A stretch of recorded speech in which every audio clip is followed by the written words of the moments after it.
was your upbringing like in Pasadena? Oh man, man, it was okay, man. A lot of ups and downs, from banging in the streets and just trying to do what I had to do to survive. You know what I'm saying? Had a lot of good and I had a lot of bad. You know what I'm saying? But no complaints. Pasadena made me into who I am today. You know what I'm saying? Mom's around, dad around when you were growing up? I had both my parents. You know what I'm saying? But my mom usually had me more because my dad was always driving trucks and doing stuff like that. You know what I'm saying? But my mom was like my main person. You know what I'm saying? Without her, man, it wouldn't be no me. You know what I'm saying? What was your favorite thing about growing up in Pasadena and your least favorite thing? Man, my best thing, man, was that I had family. You know what I'm saying? That was always there. You know what I'm saying? No matter what the situation was, my kin folks was always there to guide me and show me. You know what I'm saying? The ropes. You know what I'm saying? But my main thing, my hardest things, man, was just the struggle. You know what I'm saying? Of being in the gang life and and trying to survive and watching your back and going through shit like that. But no complaints. You know what I'm saying? It was all good. You know what I'm saying? Without that, I wouldn't be who I am. I hate to rehash that, but it's just the same thing. When did you start noticing this thing called hip hop, and what was like the first song that you fell in love with? Shit. Let me see. It's kind of crazy, man, because my mom. You know what I'm saying? God rest her soul, man. She used to play the Parliament and George Clinton and all that shit, and I was into that funky vibe of music, man. I thought that that was the coolest thing. You know what I'm saying? My mom would always keep me into it. You know what I'm saying? Some of my best music, you know what I'm saying, is the funky stuff. That's why I do G-funk type of music. You know what I'm saying? I just love the whole genre of the G-funk shit. It just takes me there when I get into that mode of music. You feel me? You did a song with OYG Red Rum, right before he passed. Oh, I did multiple Oh songs with man, Rum. R.I.P. to Rum was Rum. yeah, rest in love, Rum. You know what I'm saying? Rum was one of the a big influence on some of the music that I've done. You know what I'm saying? He just showed me a lot, man. He's very, very inspirational. You know what I'm saying? I'm not gonna lie, Blood had a lot of input on a lot of stuff that was going on, man. And I used to just, he'll hit me and say, you ready for the next one? You ready for the next one? I'd be like, man, I'm ready. I'm ready. His work ethic was impeccable. You know what I'm saying? So it was like, we just have to do what we had to do. That's They true. take nothing from it, man. A legend, man. They need to give him his flowers, man. You know what I'm saying? Like that. Yeah, like you said, always working, always filming something, recording something. Yeah, At some yeah. function, getting content out there. Right, right. Man, You man, know what man. I'm saying? When you first heard "Banging on Wax," what were your original thoughts about that? Coming up into that life, you know what I'm saying? I already knew, man, the whole get down of it, but man, it was amazing, man, to hear the shit on wax, you know what I'm saying? Because we already was out there in the streets going through it, so just to hear these brothers going back and forth was like amazing. Like, damn, how did that happen? You know what I'm saying? But when it came together, you know what I'm saying, it was amazing, and then one of the Kim folks, Bad Luck was on Damu Riders too, and I was just like, man, look at this shit, man. It's amazing, man. All the brothers that put that shit together, a lot of them ain't here, you know what I'm saying? A lot of some still alive, you know what I'm saying? But the evolution of it, man, is what you're hearing today through all these youngsters and everybody else, man. But things ain't the same, but it is what it is. You feel me? Yeah, classic album. And I have Crip friends, and I've known Crips on my show and things like that who they said they were low key. No, I know they were low key bumping Pyru Love. Low Man, man, I'm telling you, dog. Pyru Love was the shit, homie, and then just Bloody Mary just starting it off, and just once again Rum ending it. That song was a masterpiece, dog. Not taking anything away from the Crip side, but I personally think the Bloods on the first one at least what was harder to me. man, and that's a lot of people was bumping that. You know what I'm saying? And you know, to this day, man, I still be listening to it. You know what I'm saying? Because you know, just the whole evolution of it, man, and to hear the homie Rum and you know why I was on there. A lot of cats, you know, doing their thing, man, and you know, it was amazing, man. But you know, to this day, man, that shit influenced me with everything that I do with my music today. You feel me? Yeah. Do you think there could be banging on wax in 2022? You know what, man? You know, the shit don't stop. You know what I'm saying? It's just a different way I would now. love that. And but it all depends, man. You know what I'm saying? The shit is out there. You know, cats are still out here doing their thing, but you know, it's about money now. You know what I'm saying? You got to get your paper. You know, but it'll be amazing if they put it together, homie. I'll vouch for it. You feel me? That'd be so dope, man. I'm really hoping that's the case. Some would say that was the original drill music, you know, to kind of give it a name that younger kids will be familiar with. Have you been following the drill scene? Not necessarily listening to the music, but are you familiar with the drill scene of today?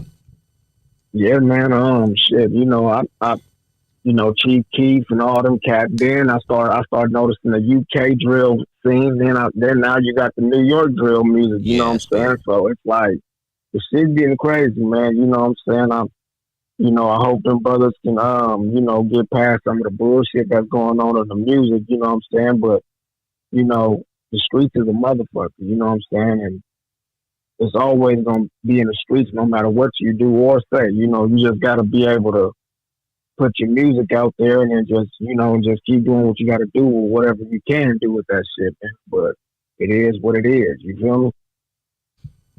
Yeah, and you know, when you and I were coming up, I'm in my mid 40s, so when the rappers back in the 90s, when they were, you know, talking gangster stuff, I mean, they weren't necessarily living that life. They weren't necessarily doing what they were talking about on record. But nowadays, these dudes are putting it all on record, and they're going blow for blow of what they did, where they were, and the police are piecing all this shit together. Like, they're, you know what I'm saying? Like, there's a lot of rappers right now, I don't know if you're familiar, who are locked up because the lyrics matched the security camera. You know what I'm saying? What are your thoughts on that whole situation? Man, I was always told, man, you can't give up all your info, homie, like that nowadays because it's kind of called self snitching. You know what I'm saying? But there's other ways of putting your shit out on wax without having to give up the whole intel of who you are. You know what I'm saying? And everybody knows, yeah, I'm a blood from Pasadena, you know what I'm saying? But I'm not gonna sit here and incriminate my hood and what's going on in my set, you know what I'm saying, for $1. You know what I'm saying? Everybody should know who you are and what you do, you know what I'm saying? But you just gotta have the right kind of mannerisms and, when you're doing this stuff, you know what I'm saying? Because it's always, you're always gonna be under a magnifying glass when it comes to this music. There's always gonna be somebody listening. There's always gonna be somebody watching. So you gotta be on your swivel. You feel what I'm saying? Are you familiar with the Clubhouse app? Man, Clubhouse is, I'm gonna say it just like this, man. I think that it's too much talking. You know what I'm saying? It seems like everybody has something to say. You know what I'm saying? I thought it was about networking. You know what I'm saying? Now it went to gang banging and who did this and who said that. You know what I'm saying? Some of that shit is crazy, man. I'll be listening to it. You know what I'm saying? But I kind of stay away from it, man, because it's toxic. You know what I'm saying? Especially when you got Very. black men on there arguing with each other, kind of like females. I'm not saying no. I'm not gonna say here and say nothing disrespectful to nobody else, but you got a lot of hate on that shit, man. And that's the main reason why you have to change it up. You know what I'm saying? To do something different. I just thought it was about networking. Now it seems like that shit turned to a whole nother thing, man. You got too much time and drama on that bullshit. So I don't know. I said before on my show, I personally believe every homicide detective, every detective in America is on Clubhouse secretly. And Oh yeah, man, them motherfuckers over there. They listen to everything you do, no matter what it is, how you doing it. You know, it's amazing how much shit is going on there, man. You can just log in there and hear some shit like, God damn, I didn't know that. Man, I stay away from the craziness, man. You know, because there's too much shit going on in the world. You know what I'm saying? For all this bullshit to be going on like that, you feel me? But I don't know. The devil works in weird ways, man. And you starting to see all this shit going on, so you're like, man, fuck that. I'm good. You know, and I was listening to the homie, you know, the homie C Stud. Oh yeah, You know shout what out I'm saying? Stud, man. From Texas. Yeah, that's my dude, man. We got music together too, man. And Oh no I shit. was, So you know do you know Fudge Deuce? oh yeah, I Yeah. got songs Oh, with him too. small world, man. Yeah, Small. That's my dog. I've man. known him for like 15 years.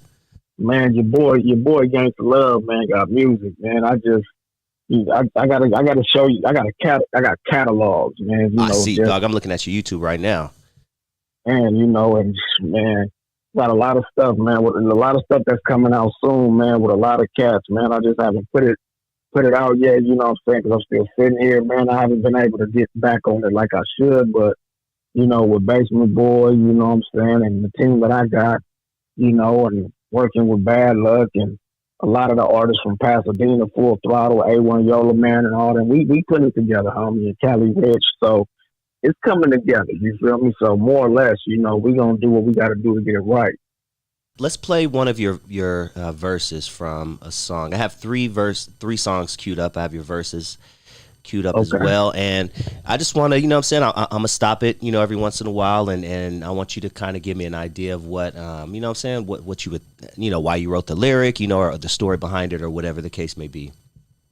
Right. All right, let's see. Shit, let's start with this one. I'm gonna just go in no particular order. This is and these are I listened to about 15 songs, and these were just a few that, you know, I wanted you to discuss. Of course, my dog wants to start barking right now. All right, this one is Cali Rich and Ganxsta Love. It's way too much. So I'm going to go on and play the verse, and I'm going to stop it every once in a while. Okay. I'm living good, watching all of my kids grow. You can hear that, right? Yes, sir. Right, cool. Let me take that back.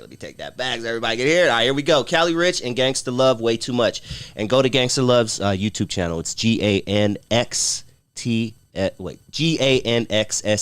Love, LOVE. I'm high, my bad. I just smoked a joint. Watching all of my kids grow. I came up being told, watch out for the twist. The game done changed, niggas ain't on no real shit. I came up being told, watch out for the twist. The game done changed, niggas ain't on no real shit. First of all, that's a funky ass hook. You know what I'm saying? That shit's funky as fuck. Talk to us about the hook, dog. Did you write that, and what was your story behind that? Yeah. You know, actually, man, it was funny, man. You know, me and Cali was you know, we came out with an album called Hood Shit, man, and we was just, you know, I heard the beat, man. I said, man, you know, there was some things that was going on, man, with a lot of back and forth with, you know, irregular ass people. You know what I'm saying? That don't even matter, but you know, just hearing it, then I just had to put it down on the track, man, and say, you know what, I'm gonna get this off, man. And you know, Cali was my day one. You feel me? From the sandbox, you know, to just doing it. You feel me? So we just started getting this shit out, man. And he said, just tell him how you feel, man. I just said it like that, homie, and just went from there. Yeah, let's keep going.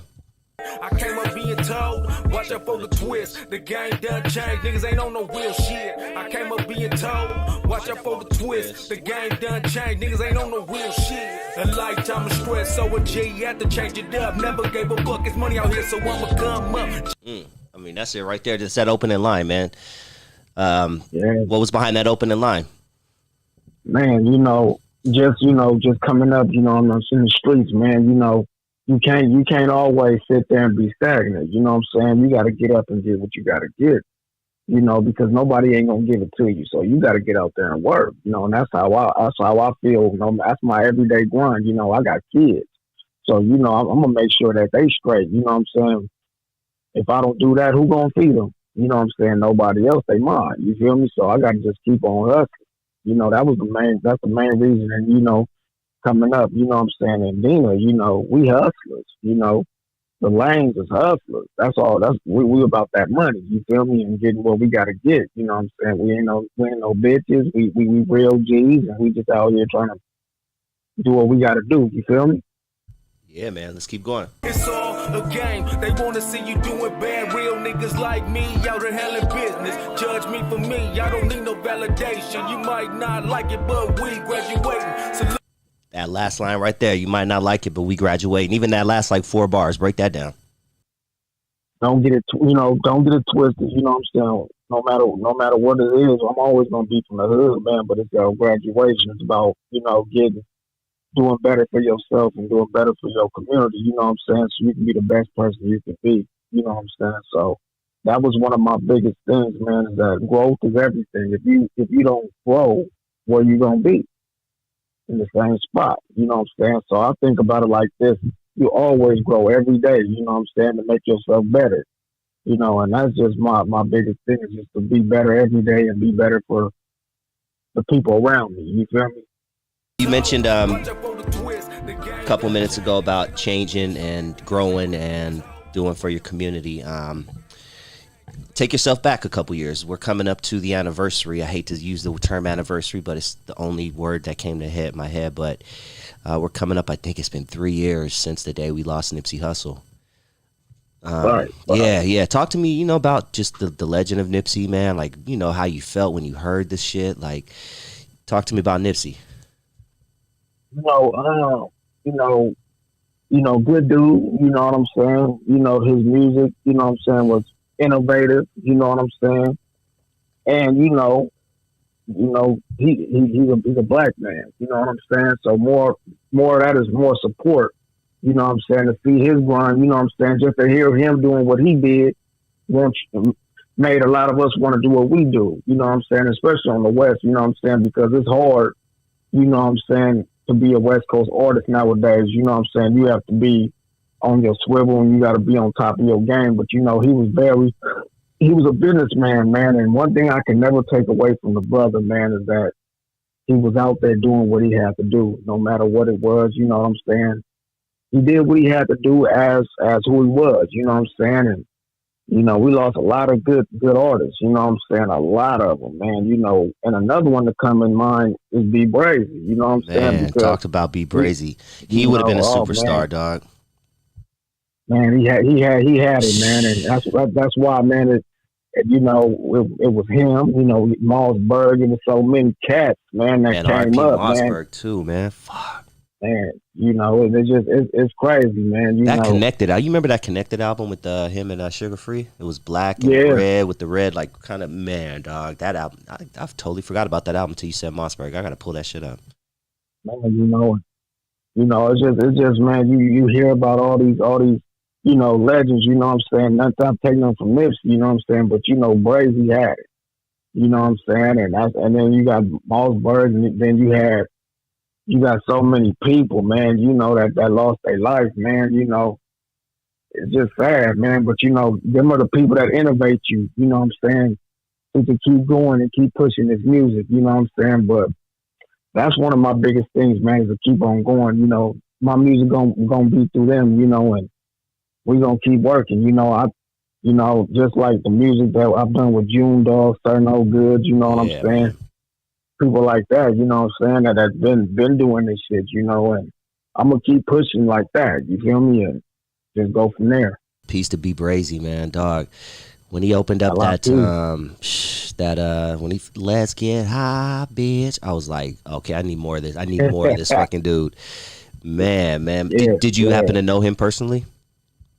Man, I didn't know him personally, homie, but I've seen him around in the hood, you know what I'm saying? He used to come to Pasadena, you know what I'm saying?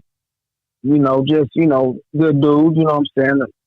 But he always kept it active, you know what I'm saying? Can't take nothing from him. He's a legend, homie. You know what I'm saying? Good dude, you know what I'm saying? But he always kept it active, you know what I'm saying? Can't take nothing from him. He's a legend, homie. Yeah, man.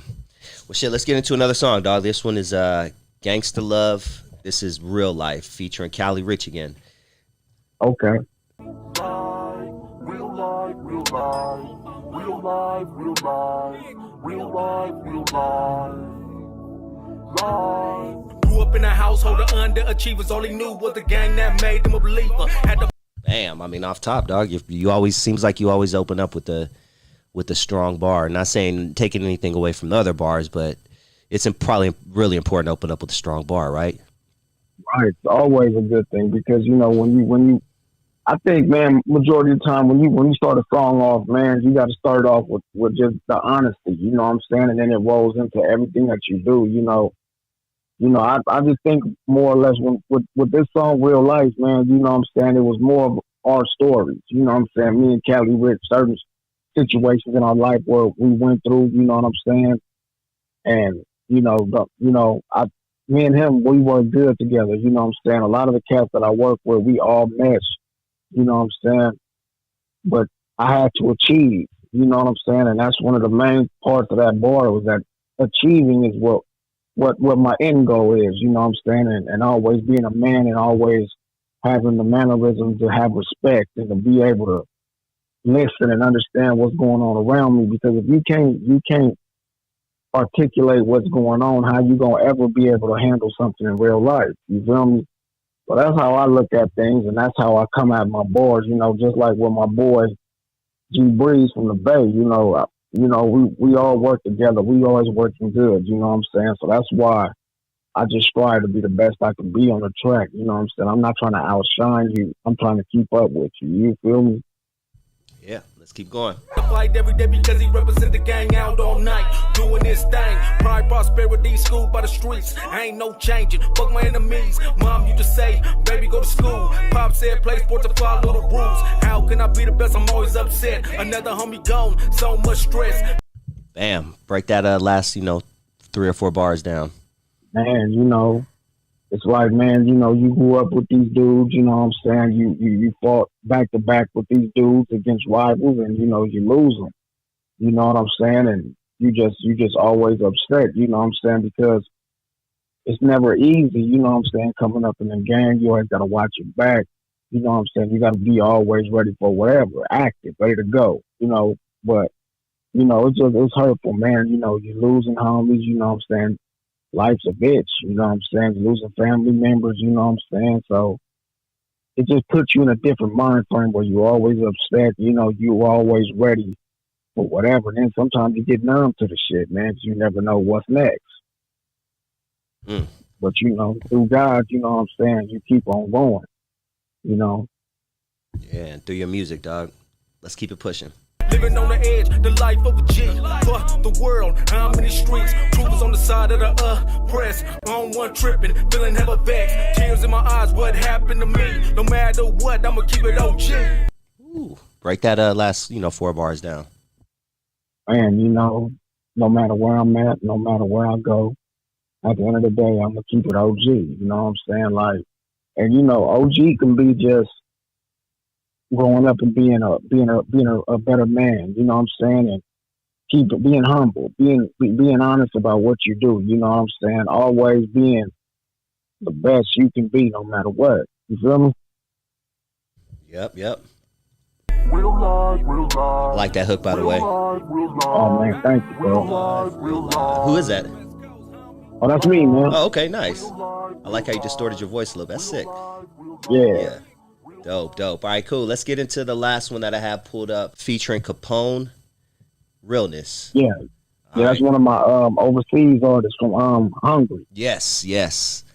Cool, dope. I like how you branch out too, and you do. I think I saw something with Japan, and like you branch out, man. That's dope. That's so important, man, because we didn't have this when we were coming up, and there was no way to do a song with the dude in Japan. You know what I'm saying? Like, now that you have the technology, it's really dope. And Hungry. That's sick, man.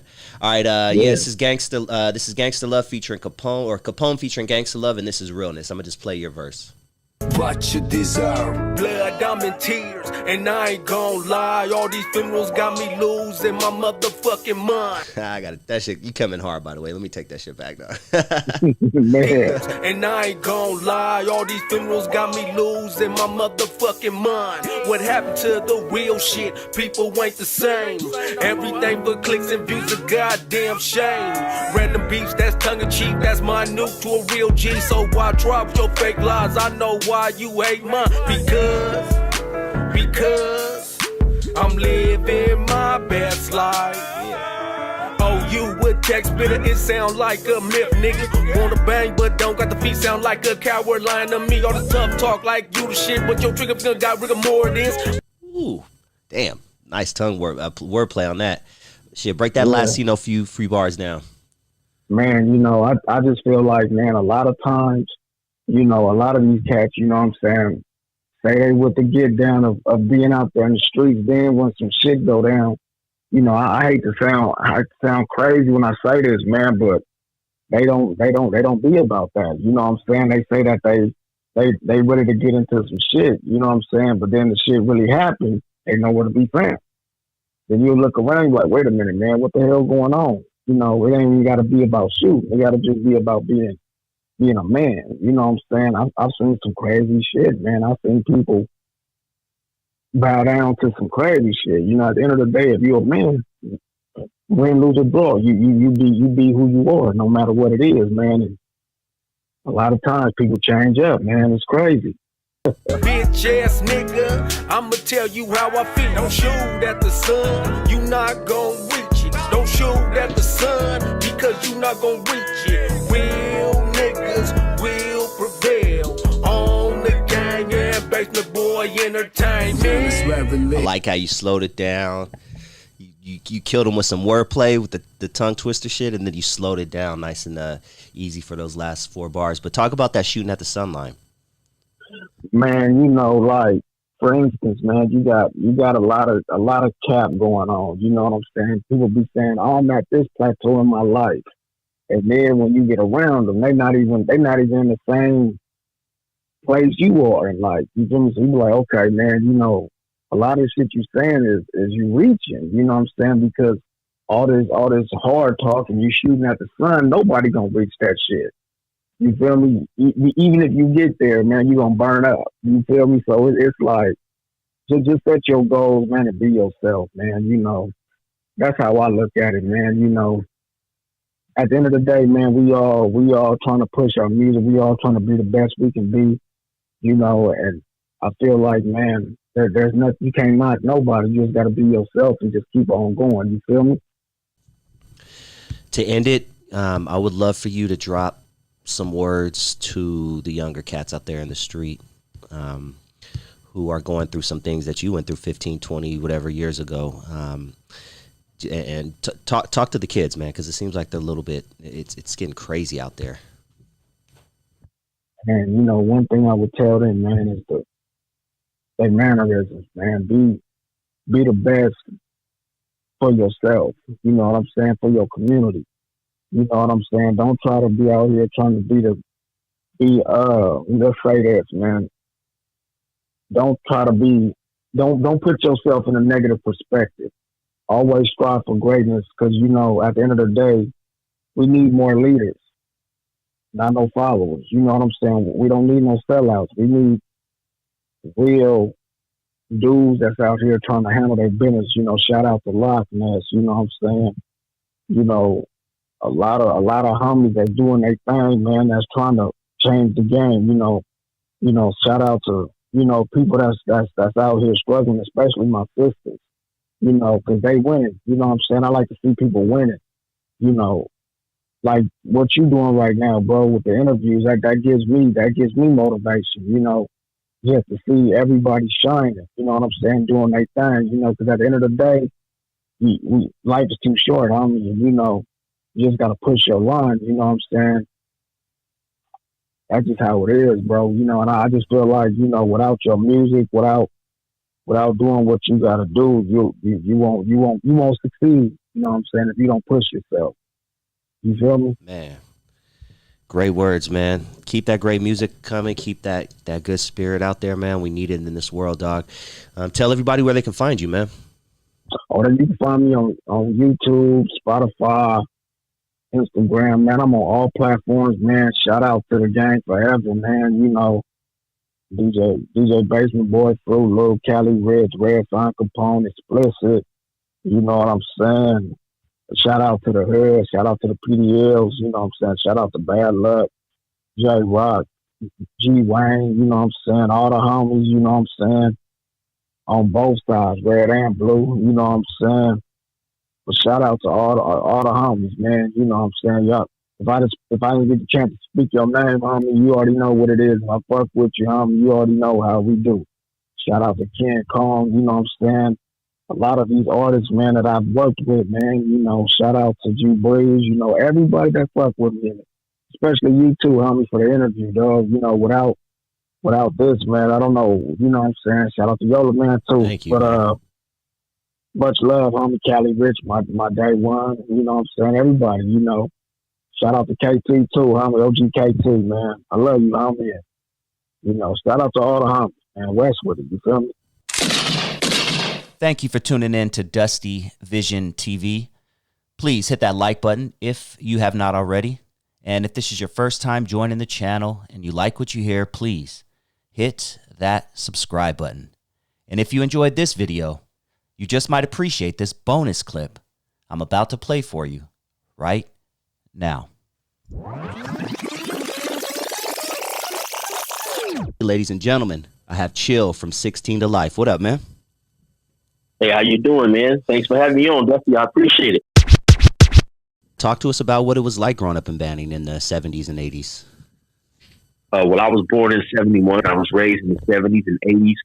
And Banning was a real, extremely small, close-knit, family-oriented town. So, you know, everybody knew everybody back then. And, you know, we grew up where we respect people's moms and sisters and stuff. Like I said, it was one big family, one high school town. And so it was real, you know, it was real together. My mom, you know, she grew up with the mothers of my friends and stuff. So it was real cool. Okay. And when did things kind of, you know, in your life take a turn to where the streets started to intrigue you a little bit? I would probably say summer of 85, maybe 86, you know, just growing up and just hanging out, you know, starting to be in the hood, hanging out with the homies. And I eventually got to selling weed and then later on moved on to crack. And so maybe about that time. Did Banning experience a crack epidemic and did it affect your city as well? Probably about late 85, 86, you know, it hit maybe I would say 87, 88 when it started getting extremely bad. And so, yeah, you know, you had people trickling down from, you know, larger cities, LA and other cities. And yeah, it slowly made its way down there and it was pretty bad as well. Tell us about the first time you started selling crack. If I can recall, either the first people I seen with crack was probably either my homie Scotty Ware, rest in peace, or my cousin James, you know, and so, you know, like I say, I'm selling weed and then I know these dudes were selling, you know, it was more profitable. You know, weed was much slower. And then so I'm hanging out with my homies when we play basketball. I have a few of them, you know, they out there, they're selling dope, running up to cars and stuff. So excuse me, I got a cold, you guys have to excuse me. And so I slowly got into it like that, man, where, you know, one of my homies said, hey man, when, you know, if you give the homie right here $20, he'd give you $40 worth of dope. And so that's how I pretty much got into it like that. But it was always just relatively small because I'm trying to hide that I was selling drugs for my parents. So I never just went, you know, just real big with anything, just, you know, relatively small, because my mom was the type of mother where she'd recognize if I came home with some new shoes or a shirt that she hadn't bought, and stuff like that. Mm. When did you first hear about Crips and Bloods in Banning? I probably would say 80, maybe about 82, I believe it was. I was just thinking about this the other day. And, you know, I had an uncle who had went to YA and who he had lived in Compton at one point, you know, so it slowly trickled back with different individuals. And I remember, like I say, we had some older homies running around and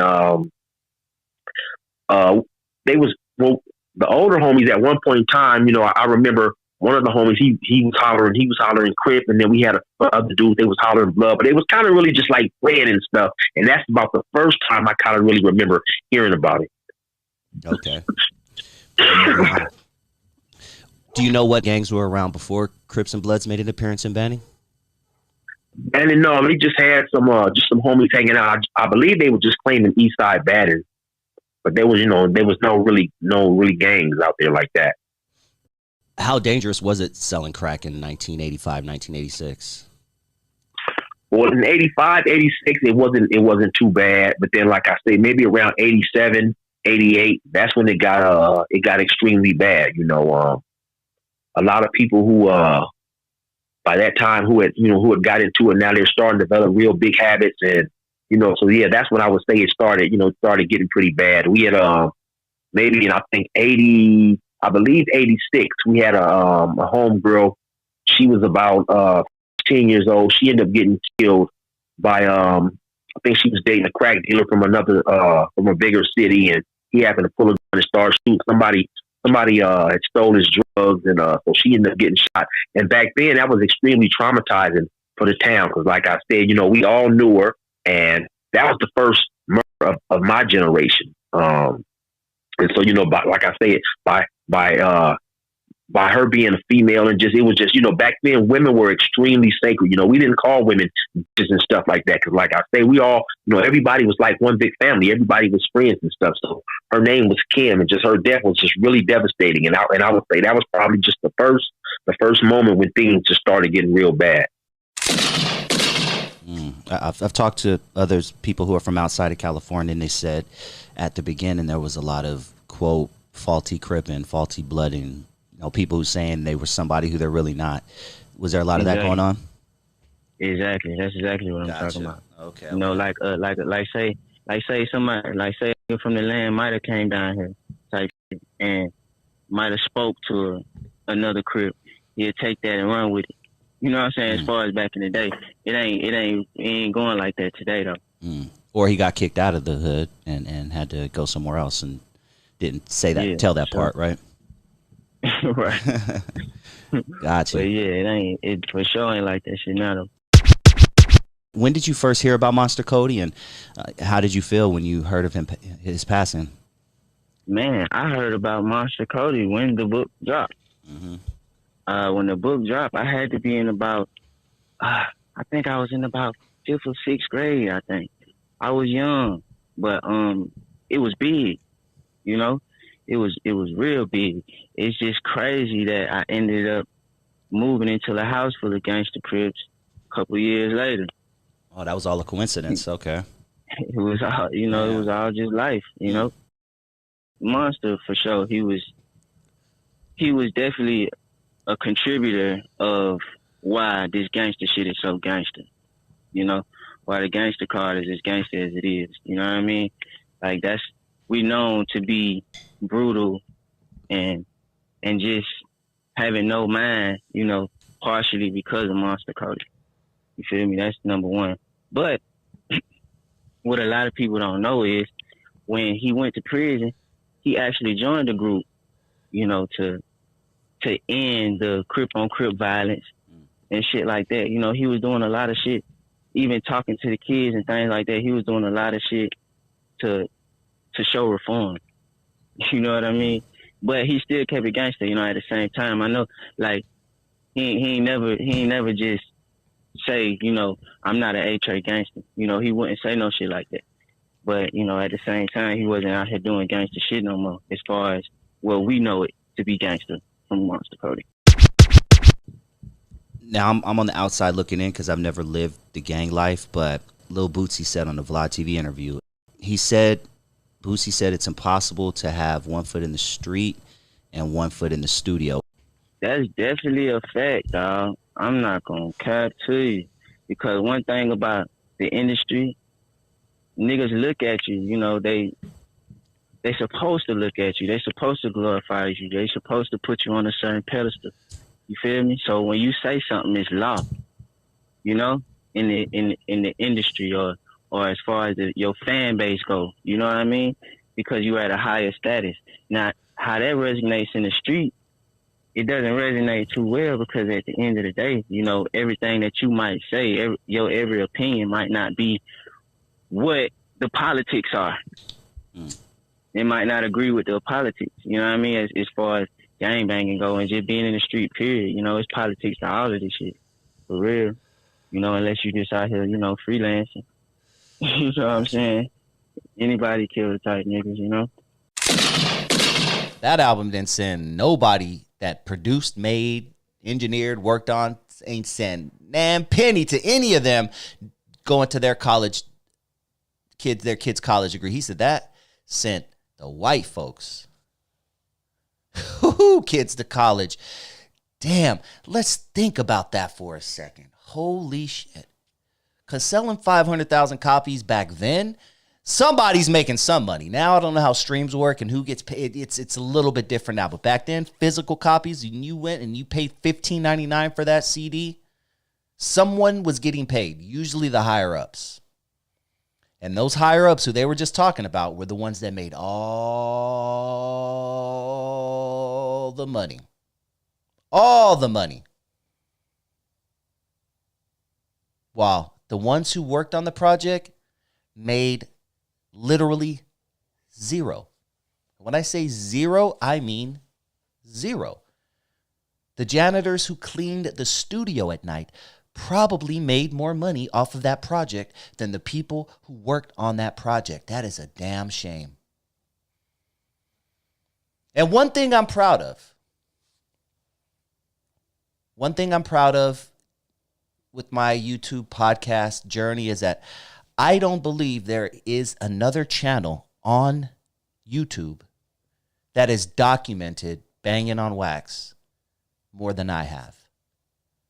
I've interviewed several players. Sin Loke, the guy with the Freddy Krueger mask, that has 1.3 million views right now. I've interviewed Lil Leak from Pyru Love. I've interviewed Lil Hawk, fresh out of 27 years of prison. Lil Hawk from Damu Riders, right here on my channel. I've covered this project indefinitely because I want to give them the props and respect that will hopefully, maybe somehow lead to them getting paid off of something, getting some money. I don't know, because it really sucks that they didn't get paid off of that project. And they were the ones putting their lives on the line. Could you imagine what a lot of their sets thought about that and hoods? And not only that, this album brought legit beef with other sets because they were naming sets and dropping some disrespectful stuff. And all the while, the only person who benefited off of that was some white dude, man. The game is cold. We also were joined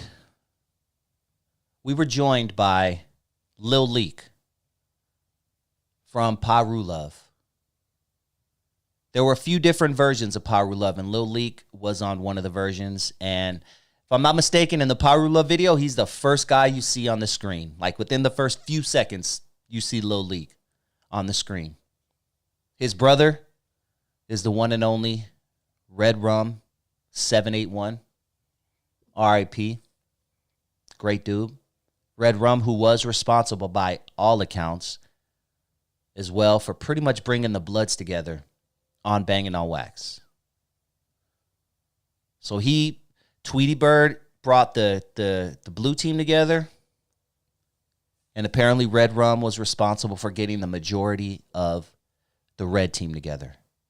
So Lil Leak was on our show recently, and he too, as did Mike Frankie recently, the engineer for Banging on Wax, he too did share his thoughts on the bad side of Banging on Wax.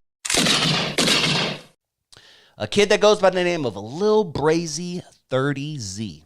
Maybe I'm saying his name wrong. It could be Lil Brazzy, but I'm going to go Brazy because apparently he is part of the red team. And he's out of Utah. Lil white dude. Out of Utah. Ogden, Utah. Shout out to Ogden. This has nothing to do with Ogden. I ain't saying nothing about Ogden not being about the life, because I know there are a lot of people who are not in LA who are about that life, and I don't know what's going on in Ogden, but it could be popping in Ogden, so shout out to Ogden. But this kid, Lil Brazy 30Z, has me and the rest of the world looking at Ogden, Utah. A little bit interesting right now. White kid, and I listen to some of his music, and he's not bad if you enjoy today's music. I'm not a huge fan, but I keep my ear to the street, and he's not bad. You know what I mean? Compared to, excuse me, he's not bad. You know what I mean? If you like today's music. But today, I was listening to a clip, and it went left. Not in a way that I expected. Adam 22, Lush, and this kid, Lil Brazy, 30Z, I gotta mention, he's 15 years old. So he's a young kid, 15. Adam 22, who is the host of the show, Lush, who is a co-host, started having a conversation, and out of nowhere, Adam started talking about cock rings. Cock ring, yeah. See, I'm trying to be good for YouTube. What is a cock ring? All right. I'm bleeping out a certain word. What does a rooster say in the morning? Cock-a-doodle-doo.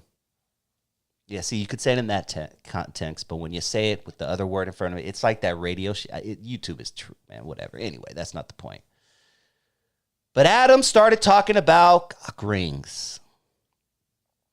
And if you don't know what a cock ring is, it's a device that's used around the male member, usually during sex, to enhance pleasure to a man when he is about to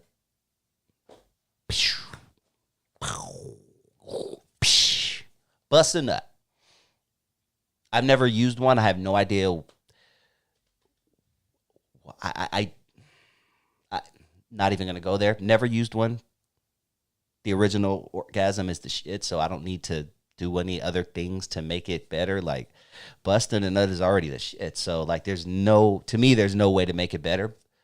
But some people say put 2 fingers up your butt. Never mind. That's a whole other story. But Adam 22 and Lush started talking about cock rings in front of this 15-year-old kid. Yes. Now, I thought that was interesting. I thought that was a very interesting conversation to be having with the 15-year-old kid. I'm not going to play the content because although Adam says it's okay for people to use his content and make money off of it, if Adam wakes up tomorrow and decides, you know what, I'm going to give copyright strikes to every channel that uses my content for profit, he could do that. As a content creator, the YouTube algorithm is so good that we get a pop-up from YouTube saying such and such YouTube channel used your material. This is the video. Here is the timestamp.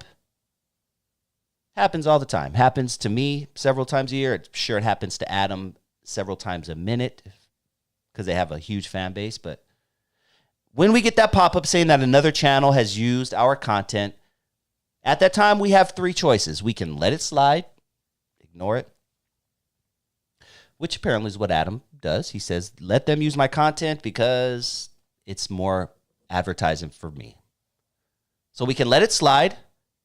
We can contact the person directly and say, hey, you're using my content without my permission. Please remove it, or come up with some sort of agreement to maybe monetary, whatever. Or we can say F all that and just send them a strike notice. If Adam woke up tomorrow and decided, F all y'all, I'm tired of this shit, he could ruin so many YouTube channels, all those YouTube reaction channels who think they're protected under fair use. That's a joke. Yeah, you who make the content off of Adam 22, you're making 1,000, couple thousand, few thousand a month. You play his clips, you talk shit about him. If anyone knows about YouTube copyright strikes, if you get 3 copyright strikes in 90 days, your channel is done. Done. I know there are channels that survive strictly off of no jumper reactions. Be careful with that shit. So that's why I'm not going to play the audio from No Jumper. But yes, the main thing I thought about when I was watching this conversation about cock rings with a 18-year-old kid in the room, I thought, this shows you the double standard in our society. Would Adam be having this same conversation, this same discussion, if he were sitting next to a 15-year-old girl? Would it be okay? My guess is this little conversation just went right past a bunch of people. They didn't care. But think about that. Think about if they were having that same conversation on No Jumper, platform that gets millions of views a day.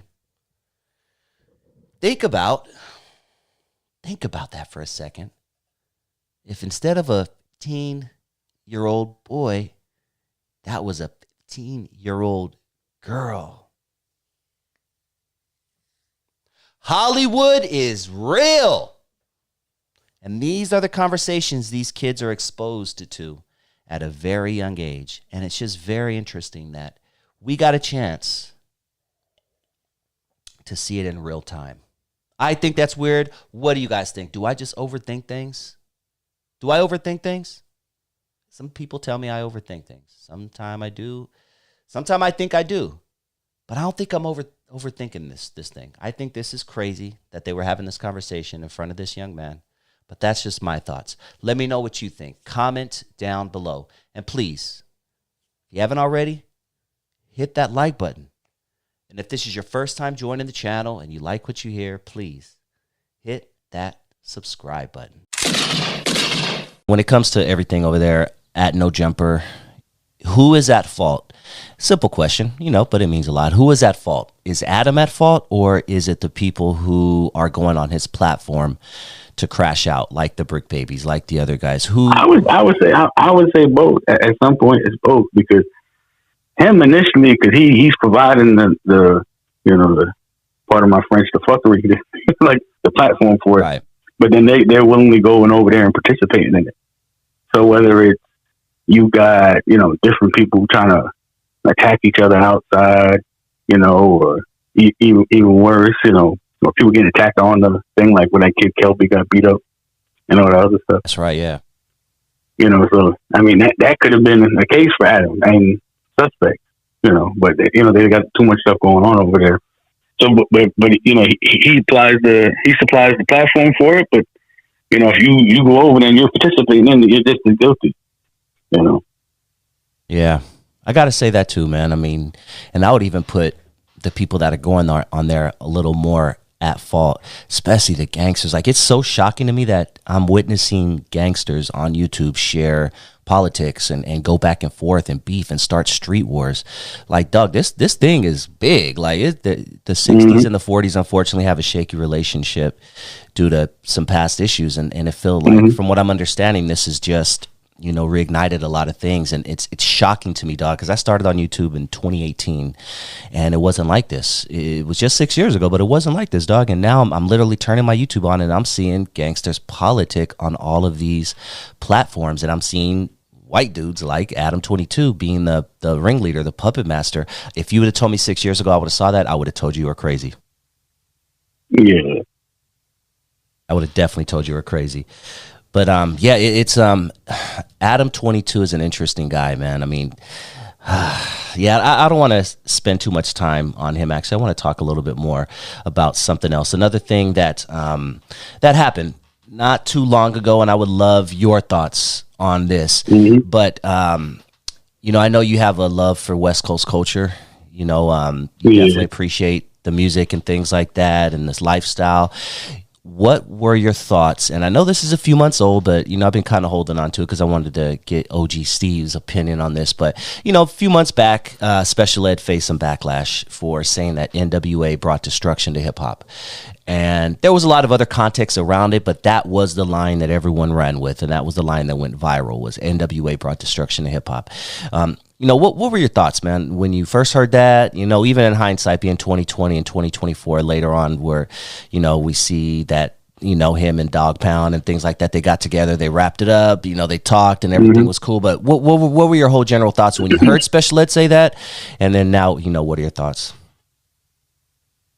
I mean, I don't agree with them in the slightest. I wouldn't say they were just the beginning of a new genre of rap. But I mean, prior to NWA, Ice-T was out around the same time, or maybe even a little before them, right? Oh yeah. And he was doing like some early gangster rap, 6 in the morning and all that kind of stuff. So I think they just went more nationwide with it, where everybody heard of NWA. But I mean, groups like NWA or even some of the East Coast groups that were kind of like conscious gangster, almost like their kind of music, like the Wu-Tang Clan. I would kind of say they had like a conscious but gangster, like where they might be dropping science on you, but say while smoking a blunt at the same time. Yeah. Yeah, exactly. So I don't agree with it in the slightest. I think he's just from a different day and age. He's from like that Kid and Play kind of, dance at a party or whatever, kind of music. And he's probably upset that, new genre of music, which I would say was gangster rap and boom bap, like kind of took over. Mm-hmm. I think that's, when he was probably feeling more or less jealous, and he's just trying to blame it on somebody. So he's picking NWA, but a lot of what it was the Wu-Tang, NWA, Mobb Deep, all different groups, even the Ghetto Boys from Texas and all that. They were just telling you the reality of what was going on in their neighborhood. Some cases they were slight participants. In some cases they were just spectators. But they were giving you some kind of story, or the side of, two different sides of a coin in a song. So I don't agree that they, created the destruction of hip hop or not. And they just became a different genre. The only issue we have now is there's not as much variety in the music. Right. I would say in hip hop as they used to be, where we used to have, gangster, conscious, kind of like that conscious gangster, like I said, then you would have you had EPMD, you had Outkast, you had like various different types. If you don't, and then every part of the country also had their own sound. So you had that New York, New Jersey kind of flow, and Philly, and you expect something from there in that style. West Coast always had their own style, from the Bay to LA to San Diego and stuff. Have always had their own style. Chicago had their own style, but now a lot of the hip hop, not all of it, but a lot of the hip hop today is it looks like it just comes out of a factory. It's like some really commercialized, over the top, ridiculous, whatever. It's like a factory of just, corny rappers that being, sent out to a neighborhood near you. But, so there's not that much of a variety. So you have to go hunting if you really want to find artists that are either new or artists that are still making music, because you're just embedded with a whole bunch of, like I said, it's just carbon copy hip hop artists. So, man, ain't that the truth, dog? My last question for you, then I want to wrap it up. Now, remind everyone, you are of Puerto Rican descent, correct? No, I'm Italian. I'm sorry, dog. How the fuck did I? Wow, my bad.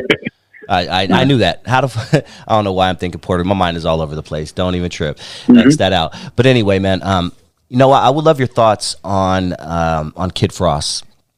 And recently he was on. Yeah. Well, recently he was on a podcast called Haters World. And if you're not familiar with Haters World, OG Steve, I would highly suggest you check him out. I think you would like. No, I'll watch it. Okay, for sure. Nice. Okay, cool. Yeah, he's out here in LA. He's not too far from me. He's doing his thing. He's racking up his numbers. But he had Kid Frost on recently, and they were talking about something totally different. And then Kid Frost just mentioned one line that caught my ear, and I shared my thoughts on my show. I got Lonzo's opinion on our show on Tuesdays that we record every Tuesday live at 6 p.m. Pacific. And I want to get your thoughts on Kid Frost saying that if it weren't for Mexicans, Latinos, Hispanics, that black artists wouldn't have sold so many records. What are your thoughts on Kid Frost and his thoughts on that? I mean, I would agree to a certain extent. I would say hip hop overall was, it was a lot of people of all different races that were, buying stuff and showing up to shows. Because I know you could watch them old performances and stuff like that, and they might be in this town or that town, and it might be a mixture of all types of kids, or it might be mostly, let's say, black town or a bunch of white kids or whatever it is, and they'll be playing to all those different audiences. So of course all of them are consuming it, and they're going to the shows, they're buying albums and stuff like that. So I would say it's Hispanics and Latinos have done a great contribution to hip hop, but as far as bringing in the money, I would say Latinos, Asians, Jews, Italians, everybody, White, everybody, sure. like everybody has basically, loved hip hop and try to support it if they really like hip hop. So I think, everybody's done their share, at least as if, buying stuff and going to shows and stuff like that. Mm-hmm. Yeah. Well, shit, man. Let's start to wrap it up, dude. Once again, I want to thank you so much for just being a good friend, being a good supporter, and just helping me keep my train going, man. It's people like you that that's why I keep doing this, dog. So I just want to thank you first off once again before we head out. But are there any shout outs you want to give? If you want to talk about anything, you want to promote anything, the floor is yours, man. I ain't got too much to say, Give a shout out to some of the podcasts you listen to, man, because I know you support, various I'm always seeing you in the chats and various podcasts that I myself follow. But yeah, I mean, there's certain channels I watch. I watch everything from. Of course, I watch Dusty Vision, Kev Mack, American Cholo. I watch Joe Rogan. There's another podcast that I watch in New York called Growing Up Italian. They're pretty cool. If you're looking for like Italian content, they'll have people you never heard of to actors and celebrities to musical artists and stuff like that. So sometimes, or even like, restaurant stuff and stuff like that, with some stuff to do with food and whatever. So I watch them, but I would say, of course, Dusty Vision, Kev Mack, American Cholo, The Hood Postman, G. Lou, you along with Alonzo.